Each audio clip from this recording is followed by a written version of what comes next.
Hey, welcome back to the Weekend Review here on SABC News. It is great to be in your company this afternoon. Scrutiny has intensified on Deputy President Paul Mashatile after Parliament's Ethics Committee recommended that he be reprimanded and fined 10,000 rand for his failure to declare a diamond gifted his wife by the controversial fraud-accused businessman Louis Liebenberg. The revelation has compounded Mashatile's woes, coming as it does amidst uncomfortable questions being asked about two properties worth over 60 million rand that he declared this week. Declaration season in the National Legislature always makes for interesting reading, and right now the question is being asked, how transparent are our leaders really? And can we trust that those entrusted to govern are held accountable? Let's take that conversation forward. I'm joined in studio by Professor Alex van den Heever from the Wits School of Governance, as well as by Henni Britz, who is Chairperson of the Joint Committee on Ethics and Members' Interests in Parliament. Good afternoon to the both of you. Let me start with you, Mr. Britz, simply because the conversation emanated from work that you do in Parliament. So tell us the circumstances around which you came to the conclusion that the Deputy President must be reprimanded as well as fined 10,000 rand. Good afternoon to you and good afternoon to the viewers.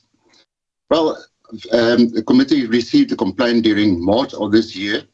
The complaint was lodged by a member of the Democratic Alliance, and the registrar thereafter investigated and compiled a report.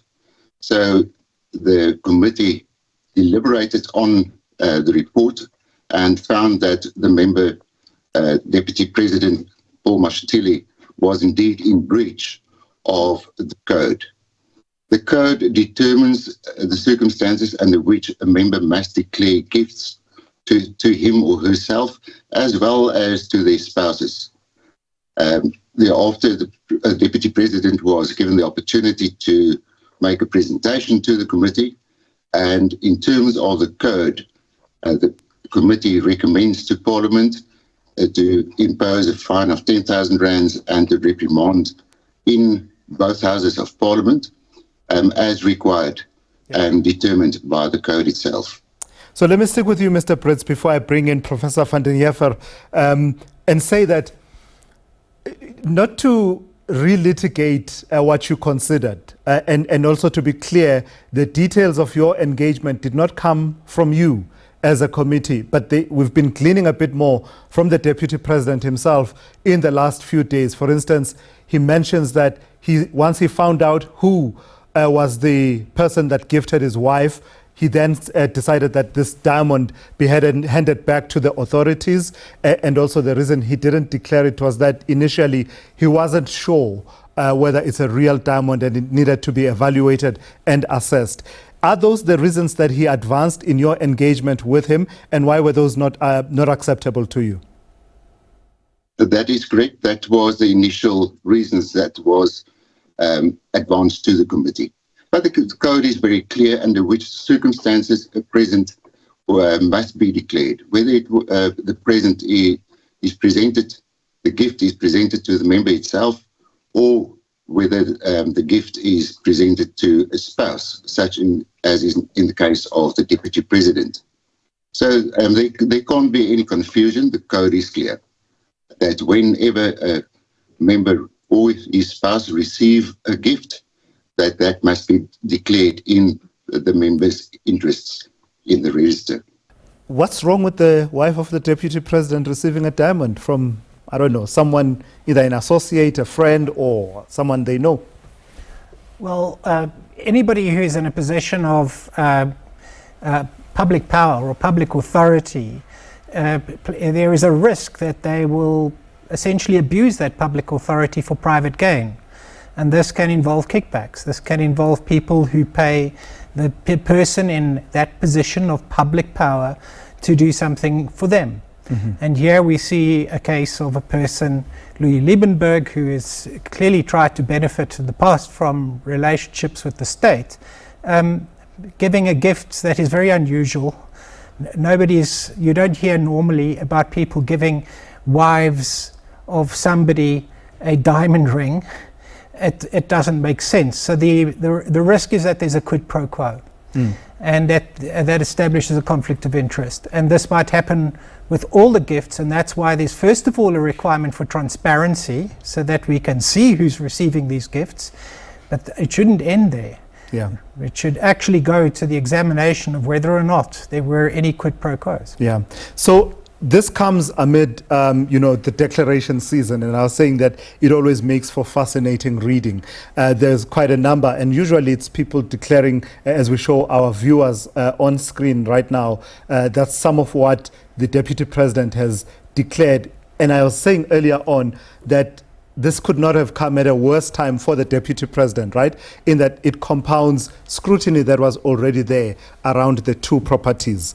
What have you made of his explanations with regard to those two properties? His simple explanation is to say, I don't own those properties, despite them being listed under ownership in property and land. They are owned by my son-in-law and my son, and I just merely reside in them because they are family homes. Is that good enough? No, not at all. First of all, they're gifts, in that he's using these very, very expensive properties from relatives, and relatives who appear to have accumulated their wealth from government contracts, particularly within the Gauteng government, where the Deputy President has considerable influence and has had considerable influence.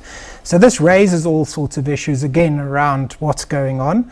But we've also seen recently that there's relationships that appear to extend from people like Kat Matlala and Sodi, social occasions where the Deputy President was meant to be present, members of the provincial government in Gauteng were present, and these are people who are benefiting from state contracts illicitly, currently in prison under with criminal charges, which raise enormous questions about what's really going on here. So it cannot end here. We have to know exactly where the money comes from for these properties, why they're being gifted to the president. Are there expectations of quid pro quos, or are these the quid pro quos? We would need to know, but it doesn't spell right, and it's very wrong when you've got somebody in the position who could become president of South Africa in receiving gifts of this nature. Yeah. Chairperson Britz, simply because you and I have engaged in the last few days, I know what your position is on the next question I will ask, but I will ask it anyway, just for you to put it on the record. As far as the explanations of the Deputy President around these two properties, one in Constantia in Cape Town, one in Midrand, what's been your attitude? It's raised a lot of debate. He's given his side of the story.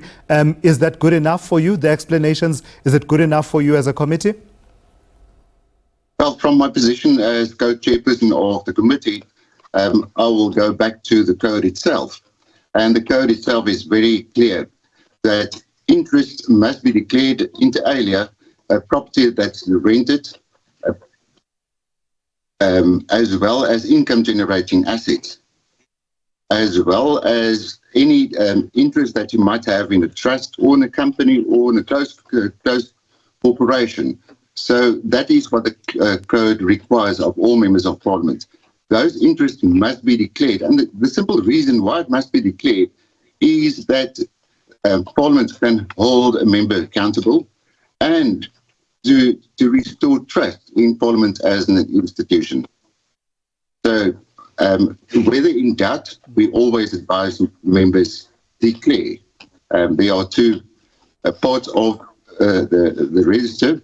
So you can either declare in the public portion or in the private portion, but you have to declare even when in doubt.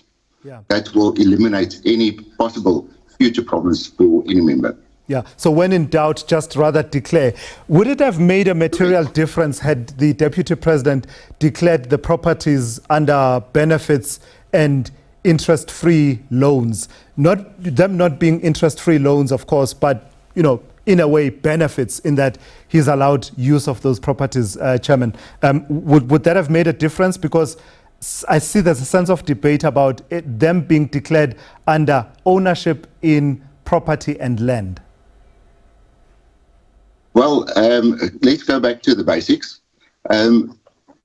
All interest must be declared by members. So whether it is income generating whether it is in an entity in which you have an interest, it must be declared. All right. Prof, let me come back to you.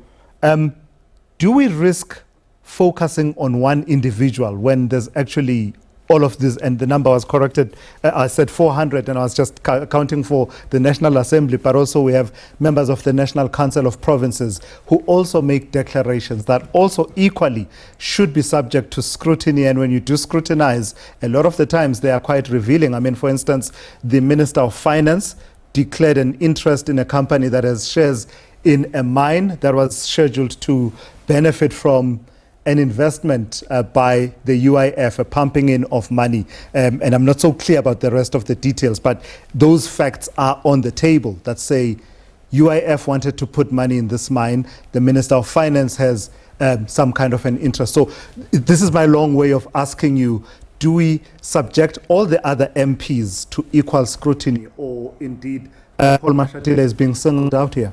I think Paul Mashatile is given a lot of prominence because he could be president and he's in a position of power.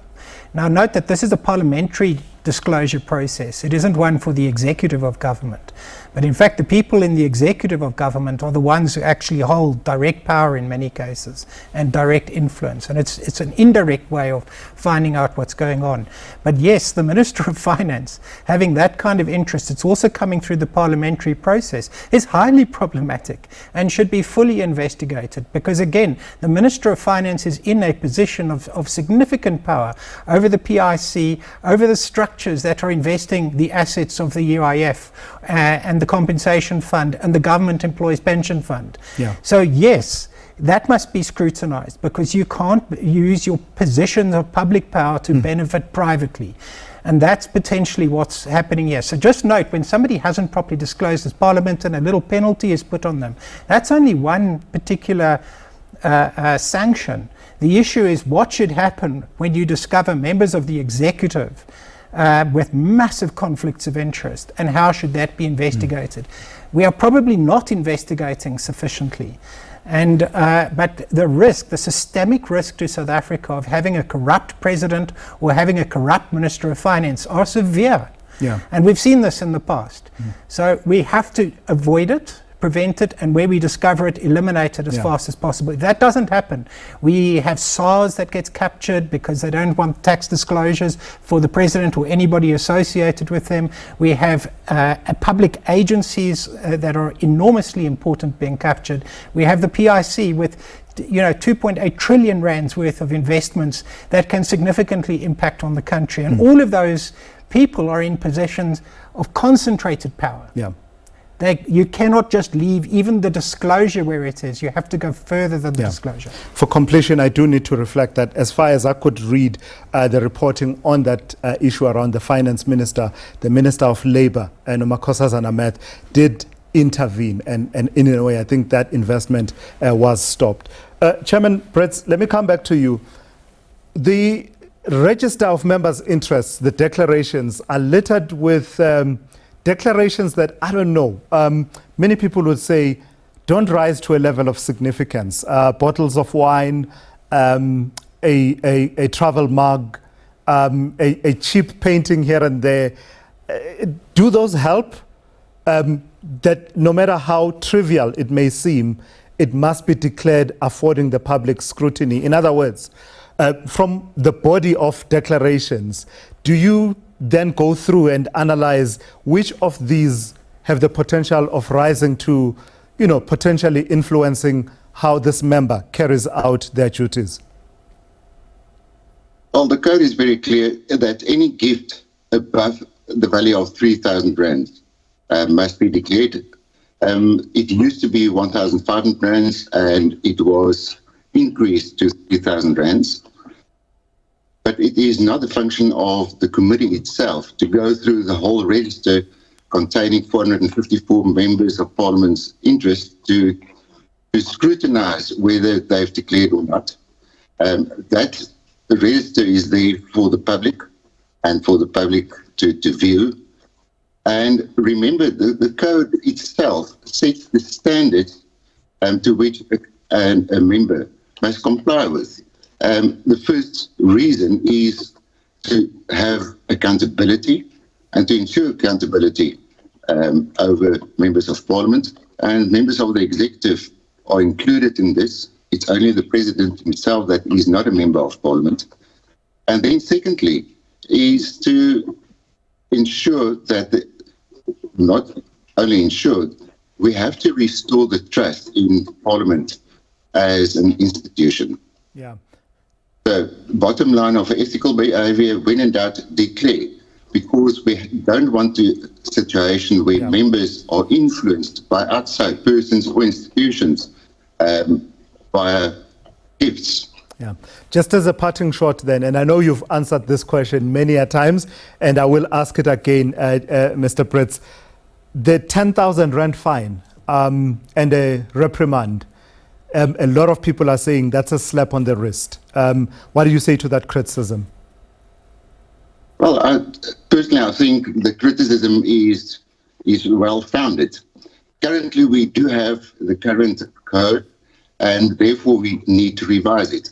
In terms of Section 20 of the code, it is prescribed that in the case of the first offence, the committee will recommend to both houses of parliament to impose a fine of 10,000 rands, and then it increases for a second and third offence. But as it stands, we are in the progress of revising of the code.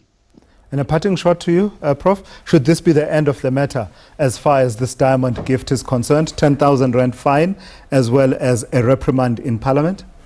No, I think that what we have to do, the purpose of the disclosure is not for the matter to end there, because then I can declare, 100 million rand gift that I've just received, and it's okay, I've declared it. I don't even get a 10,000 rand fine.